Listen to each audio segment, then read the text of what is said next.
बिस्मिल्लाहिर्रहमानिर्रहीम। अस्सलाम वालेकुम स्टूडेंट्स, आप देख रहे हैं यूट्यूब चैनल और आज हम एक नए टॉपिक के साथ हाजिर हैं। टॉपिक है हमारे पास टेंशन इन स्ट्रिंग। केस 1 की जो पहचान है कि उसकी जो पहचान है वो ये है कि बोथ बॉडीज़ हैंग वर्टिकली, यानी जो दोनों बॉडीज़ होंगी जो स्ट्रिंग के साथ हम अटैच कर रहे हैं या कनेक्ट कर रहे हैं वो वर्टिकली उनकी जो मोशन होगी या अटैच होंगे, हैंग्ड होंगे, वर्टिकली होंगे। जिस तरह डायग्राम के अंदर ये शो है कि हमने एक पुली से एक स्ट्रिंग को पास करवाया, पर उनके दोनों एंड्स पर हमने मासेस अटैच किए, यानी एक बॉडी अटैच की, एक का मास m1 लिया हमने, दूसरी का मास m2 लिया। तो इस दौरान जो इस स्ट्रिंग के अंदर टेंशन प्रोड्यूस हो रही है उसका क्या फार्मूला है और यहाँ पर जो एक्सेलरेशन प्रोड्यूस हो रहा है उसकी क्या वैल्यू आई है वो आज हम इस टॉपिक के अंदर समझेंगे। तो सबसे पहले हम बॉडी ए को कंसीडर करते हैं कि बॉडी ए के अंदर जो मैकेनिज़्म हो रहा है, जो सारा काम हो रहा है कि वो क्या हो रहा है। तो कंसीडर हमने कर लिया है बॉडी 1 को, तो बॉडी 1 को हम डायग्राम से समझते हैं। तो इस वक्त बॉडी 1 के अंदर हमारे पास दो फोर्सेस अप्लाई हो रही हैं। एक बॉडी का अपना वेट है जो डाउनवर्ड एक्ट कर रहा है, जबकि जो दूसरी फोर्स बॉडी 1 पर अप्लाई हो रही है वो इस बॉडी के स्ट्रिंग जो है वो टेंशन अप्लाई हो रही है, क्योंकि बॉडी इस स्ट्रिंग के साथ कनेक्टेड है। तो एक फोर्स इस बॉडी का वेट डाउनवर्ड एक्ट कर रहा है, पर इसी के एक्शन के नतीजे में जो रिएक्शन हो रहा है वो ज़्यादा टेंशन प्रोड्यूस हो रहा है स्ट्रिंग के अंदर। तो दो फोर्सेस यहाँ पर इस बॉडी के अंदर अप्लाई हो रही है। तो हम बॉडी 1 जो काम करने जा रहे हैं सबसे पहले यहाँ पर लिखेंगे कि two forces acted on body 1 पर दो फोर्सेस एक्टेड करने जा रहे हैं। कौन सी फोर्सेस हैं वो हमारे पास, एक हमारे पास क्या है,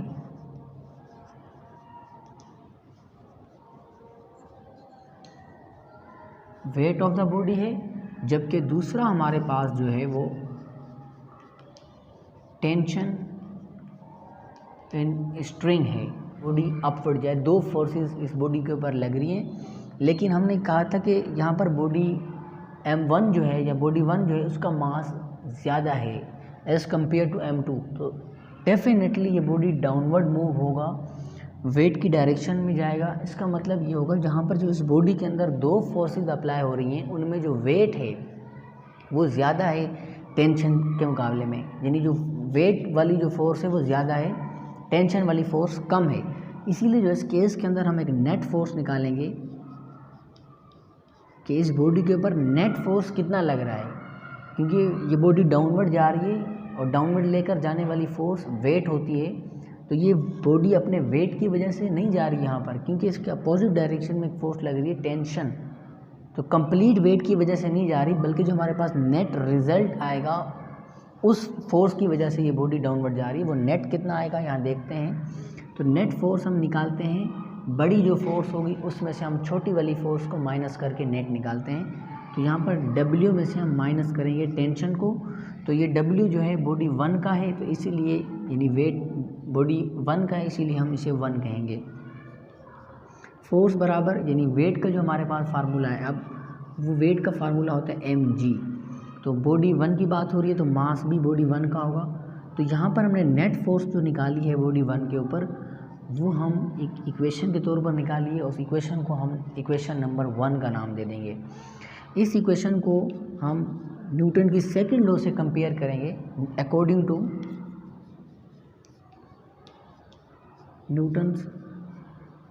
न्यूटन की सेकंड लॉ के मुताबिक जो फोर्स है वो हमारे पास बराबर होती है ma के। तो यहाँ पर m1 लेंगे क्योंकि सारा हम बॉडी 1 के हवाले से काम कर रहे हैं।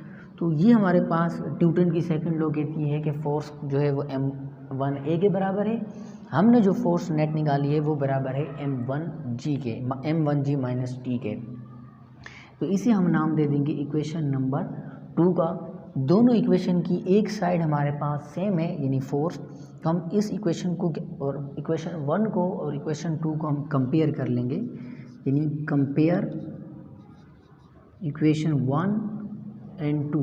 इन दोनों इक्वेशन को कंपेयर करने के बाद जो एक रिज़ल्ट आएगा उस इक्वेशन को हम बॉडी ए की इक्वेशन या बॉडी 1 की इक्वेशन नाम दे देंगे कि बॉडी 1 की जो एक इक्वेशन हमने डिराइव की है वो ये है।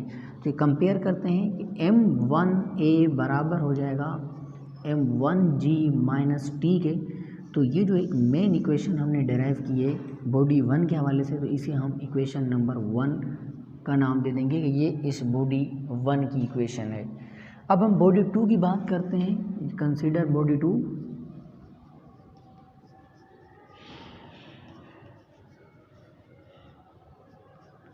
बॉडी 2 के अंदर हमारे पास जो फोर्सेस अप्लाई हो रही हैं, सिमिलर यहाँ पर भी 2 फोर्सेस अप्लाई हो रही हैं। एक फोर्स जो इस बॉडी का अपना वेट है, फिर इसी वेट जो एज एक्शन काम कर रहा है, इस एक्शन का रिएक्शन जो है वो as a tension in string produce हो रहा होगा।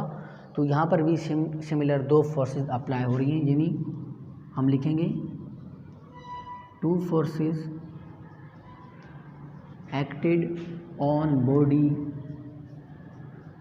2, यानी बॉडी 2 के ऊपर भी 2 फोर्सेस अप्लाई हो रही हैं, और एक जो है सिमिलर वेट ऑफ बॉडी 2, जबकि जो दूसरी फोर्स यहाँ पर प्रोड्यूस होगी वो होगी हमारे पास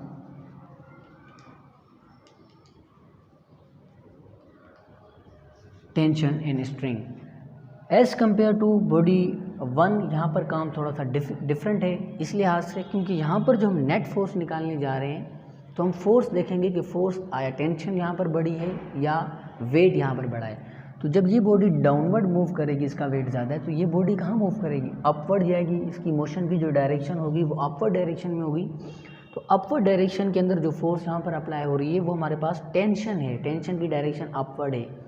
तो बॉडी टेंशन की डायरेक्शन में जा रही है, इसका मतलब टेंशन फोर्स ज़्यादा है, वो उसी बॉडी को अपनी तरफ लेकर जा रही है। वेट जो डाउनवर्ड एड कर रहा है उसकी तरफ तो बॉडी जा नहीं रही। तो इस कंडीशन के अंदर या बॉडी 2 के अंदर जो हम नेट फोर्स निकालेंगे, वो नेट फोर्स हम निकालेंगे टेंशन में से वेट माइनस करके। बॉडी 2 का वेट माइनस करेंगे क्योंकि टेंशन फोर्स यहाँ पर बड़ी फोर्स है। तो यहाँ पर जो फोर्स आएगी वो हमारे पास बराबर आ जाएगी टेंशन माइनस डब्ल्यू का फार्मूला होता है mg।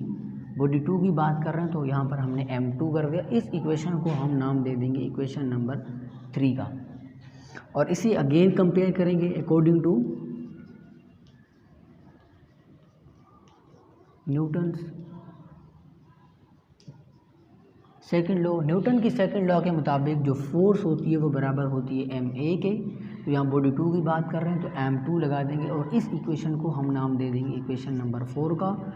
और अगेन इन दोनों इक्वेशन को हम क्या करेंगे, कंपेयर करेंगे, यानी इक्वेशन 3 एंड 4 को कंपेयर करने के बाद जो रिज़ल्ट आएगा, यानी m2a बराबर t माइनस m2g, इस इक्वेशन को हम नाम दे देंगे इक्वेशन नंबर 2 का, यानी ये बॉडी 2 की हमारे पास इक्वेशन है।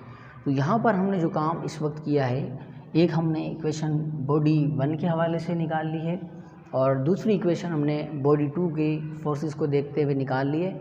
मेन चीज़ जो है इस टॉपिक के अंदर हमें निकालनी है कि कितना टेंशन स्प्रिंग के अंदर प्रोड्यूस हो रहा है, क्या एक्सेलरेशन कितना प्रोड्यूस हो रहा है। तो यहाँ पर हम सबसे पहले एक्सेलरेशन निकाल लेते हैं, यानी एक्सेलरेशन के लिए काम करते हैं 4। एक्सेलरेशन के लिए आप लोगों को याद रखना होगा कि हम दोनों साइडों को साइड बाय साइड इक्वेशन 1 को भी, यानी ये वाली जो मेन इक्वेशन बॉडी 1 की बनी थी और जो बॉडी 2 की मेन इक्वेशन बनी थी, इनको साइड बाय साइड, यानी इसकी पहली साइड और इसकी पहली साइड आपस में ऐड करेंगे, जमा करेंगे इन दोनों को। यहाँ पर एक्सेलरेशन के लिखेंगे, हम लिखेंगे add equation 1 and 2 side by side, यानी पहली साइड से ऐड करें दूसरी साइड को दूसरी साइड से। अब ऐड करने से रिजल्ट क्या बनता है, देखें m1a, यानी इस इक्वेशन 1 की पहली साइड ऐड होगी इक्वेशन 2 की पहली साइड से m2a बराबर m1g माइनस टी, ये हो गई साइड 2 इक्वेशन नंबर 1 की, और साइड 2 इक्वेशन नंबर 2 की हमारे पास ऐड हो जाएगी, यानी t माइनस m2g। तो ये इक्वेशन हम ऐड करने जा रहे हैं। तो यहाँ देखें सबसे पहले होता क्या है कि यहाँ पर एक्सेलरेशन इस इक्वेशन इस टर्म के अंदर भी आ रहा है, एक्सेलरेशन इस टर्म के अंदर भी आ रहा है। तो एक्सेलरेशन हम क्या ले लेंगे, कॉमन ले लेंगे। एक्सेलरेशन बाहर कॉमन के तौर पर आ गया, अंदर क्या बच जाएगा m1 प्लस m2 हमारे पास बच गया। इस इक्वेशन के अंदर हम देखें तो ये टेंशन प्लस का है और ये टेंशन हमारे पास माइनस का है, आपस में कैंसिल आउट हो जाएंगे। तो यहाँ पर हमारे पास जो चीज़ बचेगी वो बचेगी m1g माइनस m2g। तो यहाँ पर अगर देखें एक्सेलरेशन बराबर होगा m1 प्लस m2 बराबर, इन दोनों के अंदर g जो है ग्रेविटेशनल एक्सेलरेशन यहाँ पर भी आ रहा है और यहाँ पर भी आ रहा है, इन दोनों में से हम कॉमन ले लेंगे। तो यहाँ पर बच जाएगा m1 माइनस m2, जबकि g जो है वो हमारे पास एज अ कॉमन आ गया। तो एक्सेलरेशन चूँकि हम मालूम करना जा रहे हैं तो एक्सेलरेशन को अलग करना पड़ेगा, सेपरेट करना पड़ेगा। एक्सेलरेशन के साथ ये पूरी ब्रैकेट मल्टीप्लाई और ये इक्वल के उस साइड जाने के बाद ये डिवाइड हो जाएगी। तो इक्वेशन एक्सेलरेशन के लिए जो हमारे पास बनेगी वो बनेगी m1 माइनस m2g और ये पूरी इक्वेशन डिवाइड होगी m1 प्लस m2। तो एक्सेलरेशन टेंशन इन स्ट्रिंग के अंदर केस 1 का जो फार्मूला हमने डिराइव किया है वो ये आया है। अब हम बात करते हैं टेंशन की, कि टेंशन का फार्मूला किस तरह डिराइव होगा। टेंशन के देखें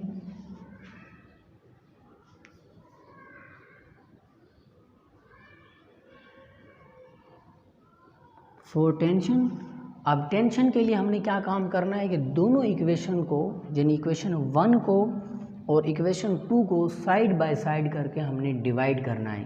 पहले हमने ऐड किया था, अब हम क्या करेंगे, डिवाइड करेंगे, यानी divide equation 1 and 2 side by side, यानी साइड बाय साइड करके डिवाइड करना है। तो इक्वेशन 1 की जो पहली साइड है वो है हमारे पास m1 है और दूसरी m2 है, बराबर हो जाएगा m1g माइनस टी, जबकि t माइनस m2g।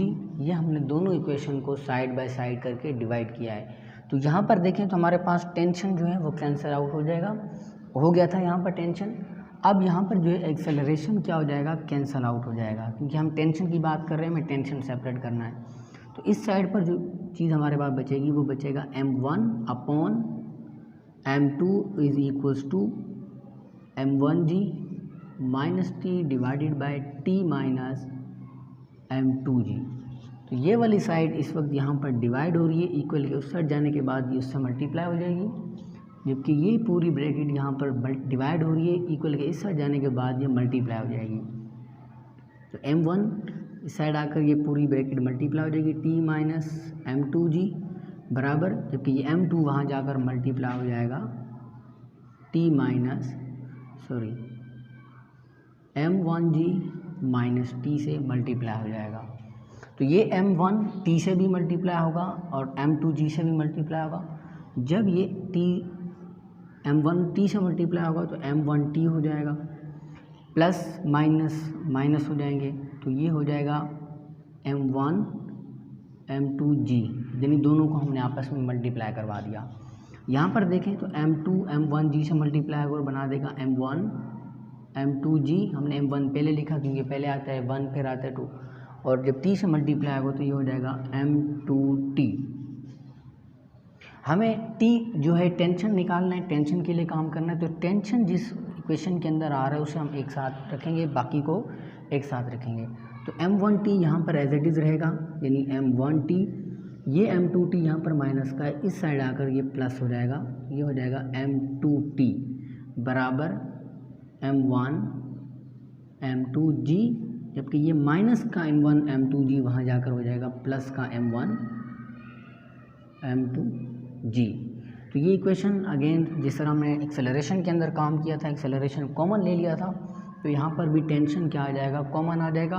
तो टेंशन कॉमन आने के बाद अंदर क्या बच जाएगा, ब्रैकेट के अंदर m1 plus m2 is equals to, अगर हम यहाँ पर देखें तो m1 भी कॉमन आ रहा है, m2 भी कॉमन आ रहा है, जबकि g भी क्या आ रहा है, कॉमन आ रहा है।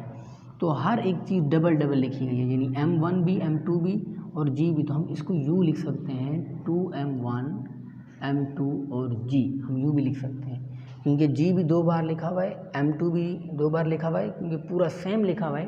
अगर मैं समझाने की कोशिश करूँ जिस तरह x प्लस x, सेम होते हैं तो ऐड होने के बाद बन जाता है 2x। सिमिलर अगर आप इसको x सपोज करें और इसको भी x सपोज करें तो x प्लस x क्या हो जाएगा 2x, यानी जो आगे वाला है वो दोनों एक बार लेकर कोफिशिएंट्स ऐड कर लेंगे। सिमिलर काम यहाँ पर हुआ है। और टेंशन निकाल रहे हैं हम, तो टेंशन के साथ ये पूरी ब्रैकेट जो इस वक्त मल्टीप्लाई हो रही है उस साइड जाकर डिवाइड हो जाएगी, तो फार्मूला बन जाएगा 2m1 m2g upon m1 plus m2। ये एक हमारे पास टेंशन का फार्मूला बना। ये हमारे पास टेंशन का एक फार्मूला आया कि स्ट्रिंग के अंदर केस 1 के अंदर बॉडी की जो टेंशन प्रोड्यूस हो रही है वो इस फार्मूले से फाइंड आउट होगी, और जो एक्सेलरेशन केस 1 के अंदर बॉडी प्रोड्यूस कर रही है वो इस फार्मूले से आएगा। उम्मीद करता हूँ कि आपको ये लेक्चर समझ में आएगा। अगर कोई चीज़ समझ नहीं आई तो कमेंट करके पूछ सकते हैं।